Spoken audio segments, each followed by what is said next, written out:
So I'm really excited to have you guys here at the conference. It's one of the topics that is very dear to my heart, what you do, because you bring really exciting experiences to, you know, the broadcast world, to sort of the idea of linear TV, make that a little bit more interactive. And I don't want to take away a lot of your time by introducing each and every one of you. I'll leave that to Andreas Spechtler, who is the founder and CEO of Silicon Castles, a wonderful innovation-centric company here in Salzburg that finds European diamonds and then scales the businesses globally. Andreas, you're going to introduce the panel, and I wish you a lot of fun for the next half hour. Enjoy. Thank you, Matthias, for the nice introduction. So, good afternoon. So, I hope you had a good meal or interesting discussions already. Let me say here. So, it's the broadcast experience reimagined, better than live. So, I think there's a lot of interesting technology behind that's in the market. But right now, when we see the Corona crisis, where suddenly public TV has a meaning and linear TV actually really coming back, I think what we hear today is really exciting, because Native Waves is a company actually based here in Salzburg. I also invested in the company. And Christof walked into my office a couple of years ago and said he has an idea. So maybe Christof, could you sum up in 2 sentences what Native Waves is all about? What are you doing? Yeah, sure. So hello everyone. Thank you, Andreas, for the nice intro. And so we at Native Waves believe that live entertainment experience should be feel very natural, should be immersive and also personalized. So and for this we developed a solution where you can, for example, sit at home, watch, for example, live motor race on your TV, and then you just take out your smartphone, and then you'll be able to choose between different camera views. And then, for example, you have then the opportunity to directly experience the race as in the cockpit of your favorite driver. So you can really be part of the game and of the event. And with our technology, all streams are perfectly in sync across all devices with the main screen. So that means when they go over the finish line on your TV, it happens to the exact same moment on your mobile device. But this doesn't have to be a motor race. It can be also music performance, for example. It can be anything. A perfect example, music performances. Then you can really focus, for example, I'm interested more in the drummer or like the bass player, and just watch him, and not maybe all of the time the front end singer. On that, like really view at different parts of an orchestra, like on the music instruments I'm really interested in, and then just like choose my experience and be my own director of the entertainment experience I watch. And as far as I know, you work very hard on the technology side, and you have patents, and you can really protect your solution, correct? And you, what? Yeah. I think last year you had also a trial and a kind of a market test. Yeah, so last year was a big year. We had our first market launch with Servus TV. So we did with MotoGP, we had several cameras, we had like onboard feeds, we had the helicopter feeds. And then at home, you could choose between all of those, and they were perfectly aligned with the Servus TV feed when you watched it at home on your TV. Right, so this was the last product that you launched, but you started originally with something else. Maybe you talk a little bit about the journey as a startup in that field. I think it's quite interesting for people to understand. Yeah, sure. So like overall it was challenging, but super exciting. So like, as you said, we walked in a few years ago into your office, pitched you the first idea. And since then we went quite through a transformation since this beginning. So we founded in 2016. We initially started with actually a completely different idea, different industry. We started in the cinema market. So the basic idea was to go into every cinema of the world, regardless of the language spoken there. So for example, here in Austria, most movies are shown in German. And when you want to hear them in Italian, in French, or in Spanish, or even like the original version, it's often simply not possible. So there, the main idea was to go to the cinema, take out your smartphone, then you select the preferred language. And then what the smartphone does, it synchronizes with the cinema screen by listening to its audio. And then you have your chosen language track perfectly lip synchronic to the shown picture over your headphones. Mm-hmm. So with this, we had like the be your own director. You can choose, you can really individualize your entertainment experience. And so this was the start. And we had this technology ready, but unfortunately, it did not work out in the end because the licensing hurdles and the related financing was just too high in the initial phase for us to start up. Yeah, there were some greedy people in Hollywood. Yes. Yeah, right. So we kept thinking, coming in and telling them what is cool and new. Right. So we kept thinking, and then we actually asked us the question, why should we limit ourselves to just audio? So we thought ahead and thought, why not sync every content, like go beyond audio, just say like, okay, video streams, data streams, and all this live, like for live events to enhance like music concerts, live events, live sports events. And we really wanted to, like the vision was then to really combine multiple devices in a natural way for overall entertainment experience. And we really want to have like this, that you don't feel the technology. It's just there, but it's just there to give you the full experience of the actual event happening and to be your own director then. I think it's very important to understand for everybody. So to create and to develop such technology, this takes 2 years to be a solid player.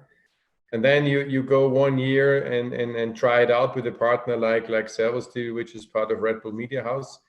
And now this year is kind of the big year of Native Waves. And so I'm really happy to have you, Eva, here on the panel, because I think it's super exciting news. Since yesterday, Eva Wimmers is the new CEO of Native Waves. She joined us. She left the big corporate world and now is on our side, on the good side of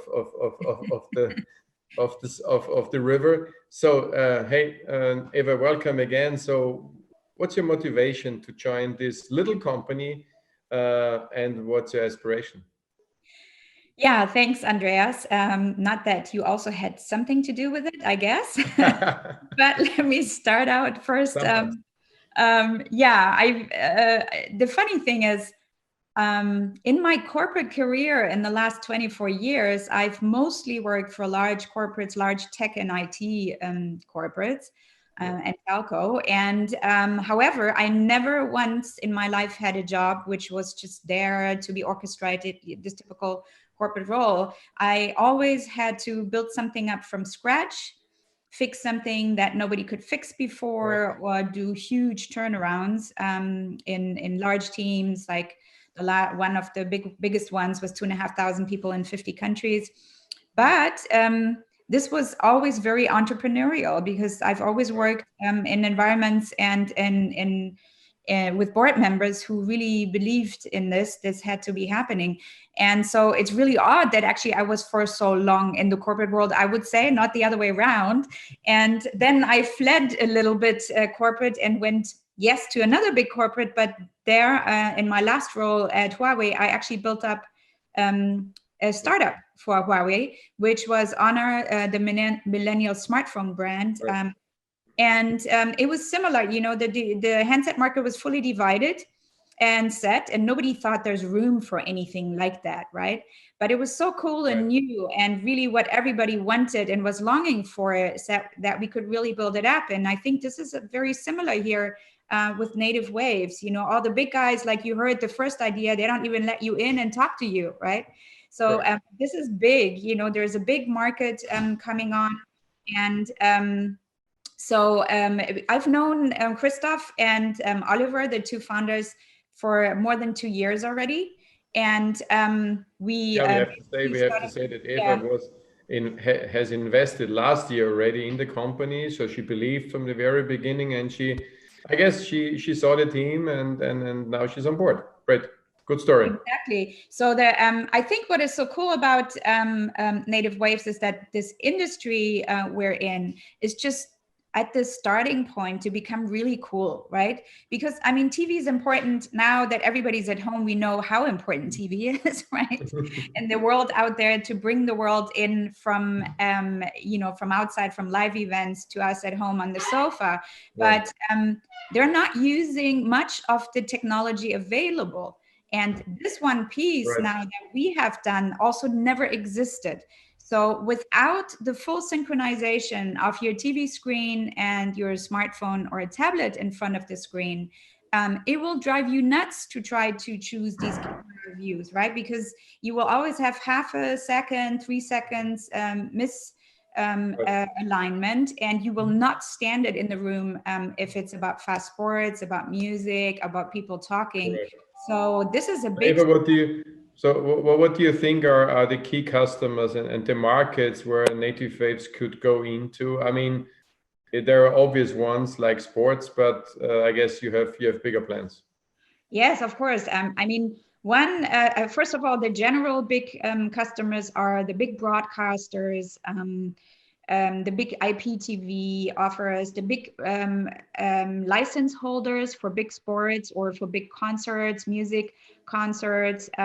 These are the traditional ones. Also big technology corporations serving them in this whole broadcasting and media and licenses world. For sports, there's a lot of mix-up. Some people are technology partners, but they own rights to a big sports.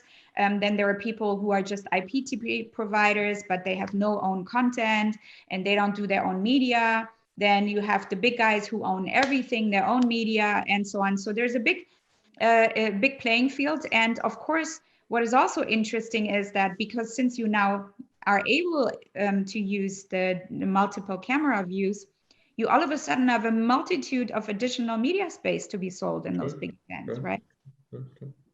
So I think for everybody online again to understand, so you're watching a screen, and on your smartphone you can watch other cameras that are made available to you, and the synchronization is within milliseconds. So that's the user experience. So you're right in there. So if you, I mean, guys, if you think about out a couple of years, what experiences will we have on TV that will be powered by native waves? Yeah, I think I'm going to start with the most popular one. So imagine in the future, all of these technologies are fully immersed in the market. You sit on your sofa, you're in front of your TV, you have your tablet in front of you or your smartphone, and you're watching a big soccer match.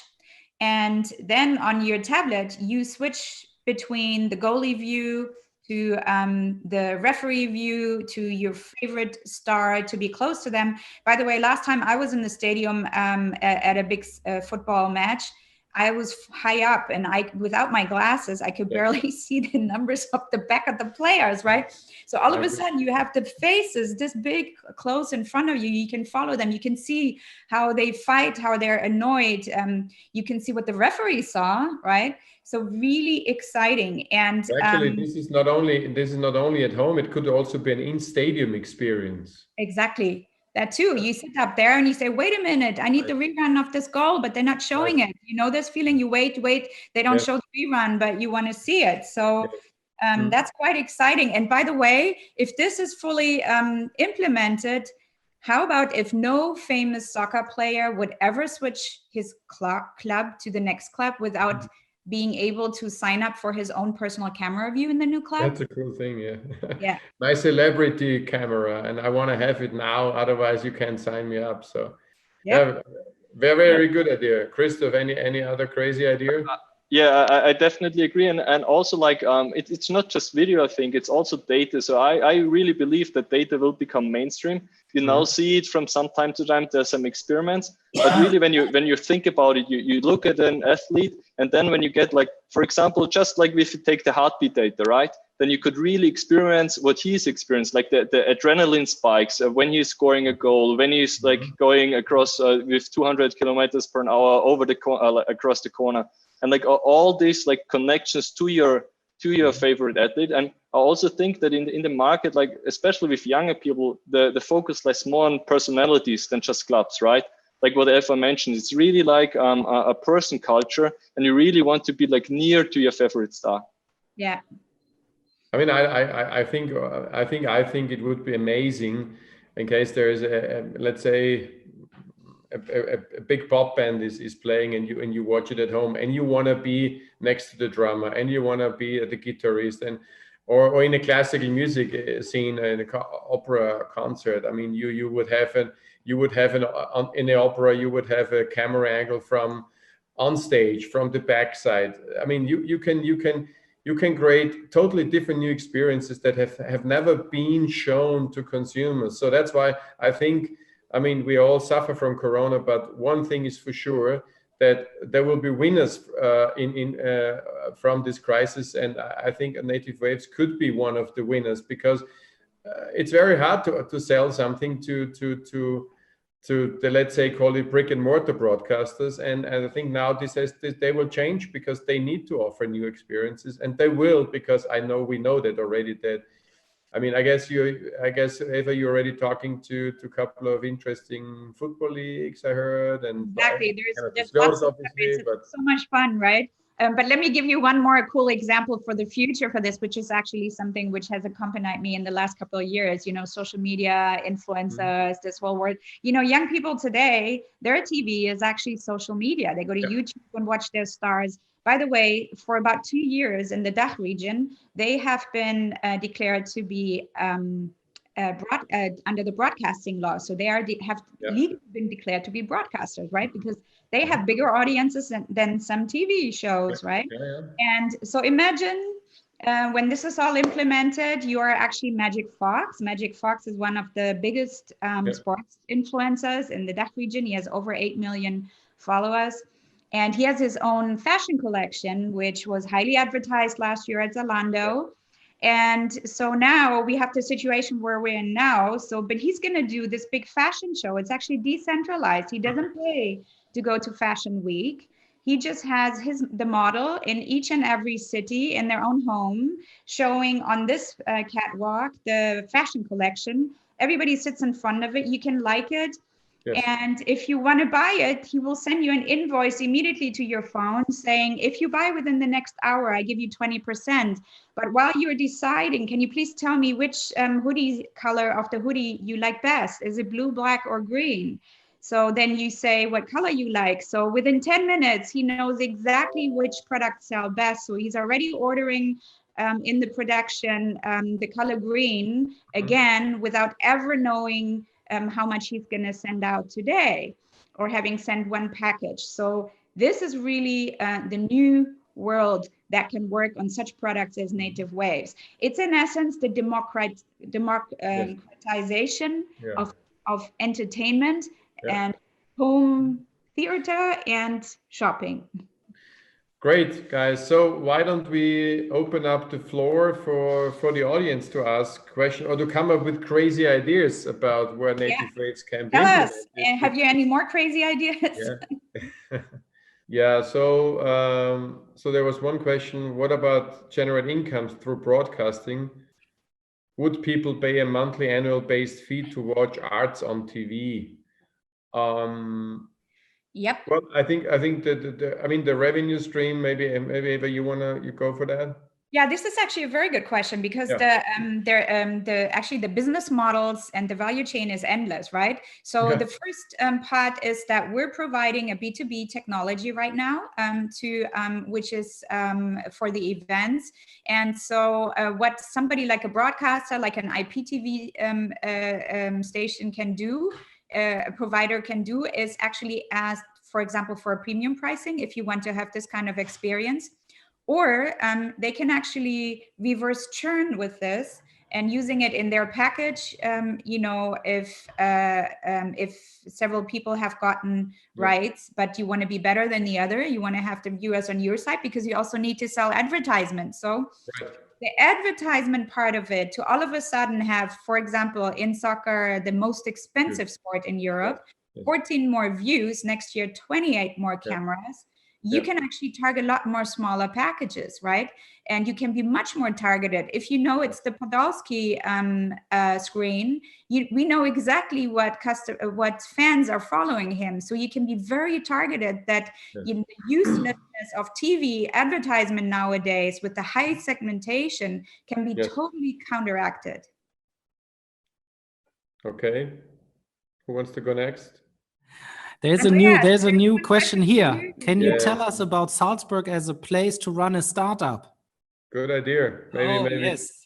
Maybe I can talk a few seconds and then I hand over to Christof. So Salzburg is very famous for culture and maybe tourism, but what it has also, it has actually very good universities. So medical university, the Mozart University, Technical University, and the General University. So 4 universities with over 20,000 students at a population of 150,000.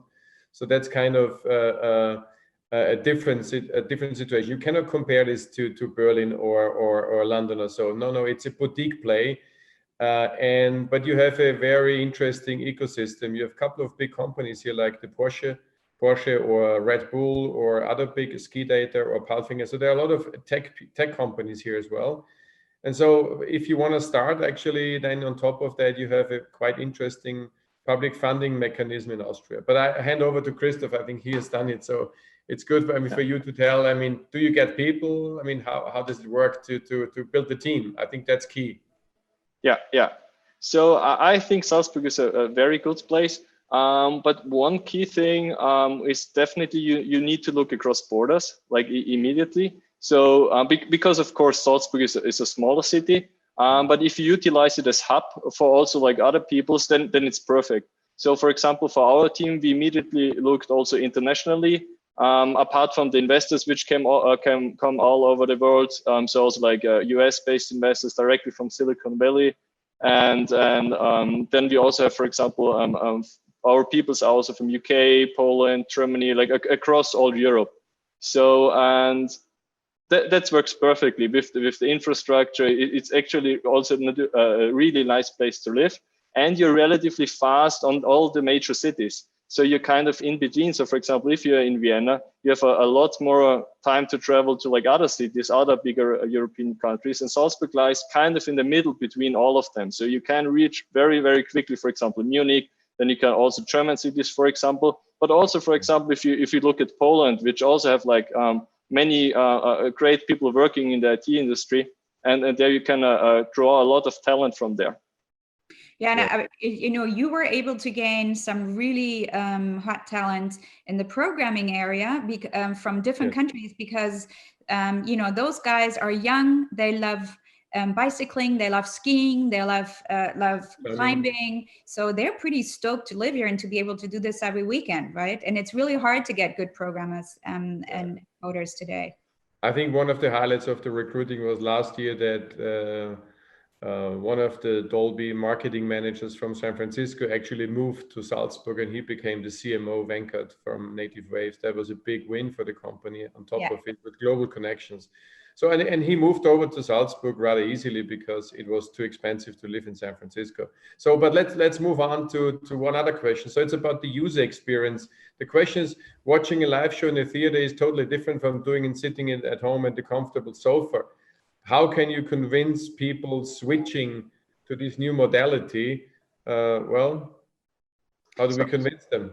Well, I think there is one thing you have to see. It's actually not an either or discussion, right? You don't want people to keep them from going to events. But if you followed a little bit the huge uproar in Germany on soccer recently, you understand that soccer is like the main, it's like a bread kind of thing that you need to have for the average man, the average woman. And only, let's say 15,000 or maybe 30,000 a big stadium can ever attend such a game. But what about all the others? And tickets are quite expensive. Go to the UK Premier League. You got to be making some good money to be going to games fairly often, right? So what about everybody else who loves soccer? Yeah, and then I think that the experience in a theater versus at home, I think it's the different camera angle. I mean, if you're in the theater, you sit in the in the rows, and you cannot walk up to the on stage and say I want to stand now next to the singer or next to the performer, but you can do that with that experience. So I think it's a different user experience at home. I mean, I had a lot of discussions with traditional houses. They say, well, it's only live that's the key, and you have to be live. That's the ultimate experience. Yes, and I think this will always be. This is the experience in the room. But you can transport, and you have maybe with new business models, you can actually showcase that different experience at home. So it will be not the same. It will be different.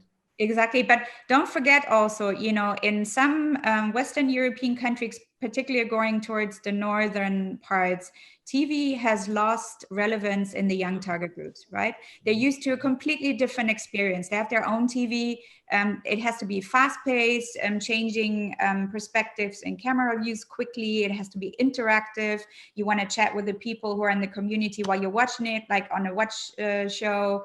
You want to have it personalized for what you want to see. All of this is TV not today. So we're bringing this back to the linear television. So one question is it good to have curated views? And the question is, okay, doesn't a cutter make sense? I think I think a native waves is not a cutter. I think, how does it work technically, Christof? How do you get the feeds and what do you show?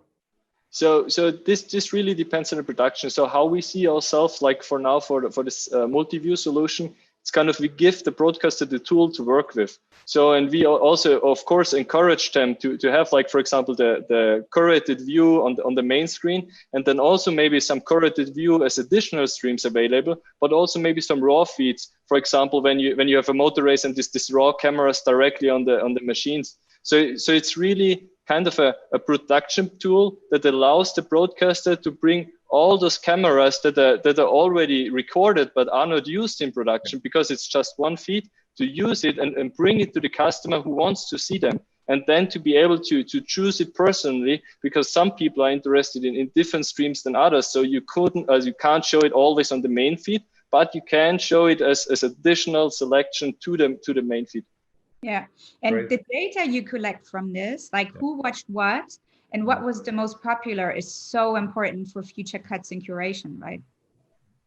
And then there's the final, I think we need to close soon. I think there's one final question. How could your solution change the live event? Yeah. Okay, Christof, guys. you want to go ahead? So, yeah, of course. So this is more like we want to create kind of this convergence between on-site and broadcast experience. So, for example, everything you have then at home, for example, with this multi-view, the different camera angles and so on, then we would bring this complete experience also to the on-site. You sit in the stadium, you can choose between the different cameras, you have them live directly when you're at the stadium seat, and then be able to experience that. Best of both worlds, so to speak. Yeah. Thank you guys for this about 30 minutes about native wave. Thank you. I think, thank you very much. That was a great talk, and we are now switching to the next.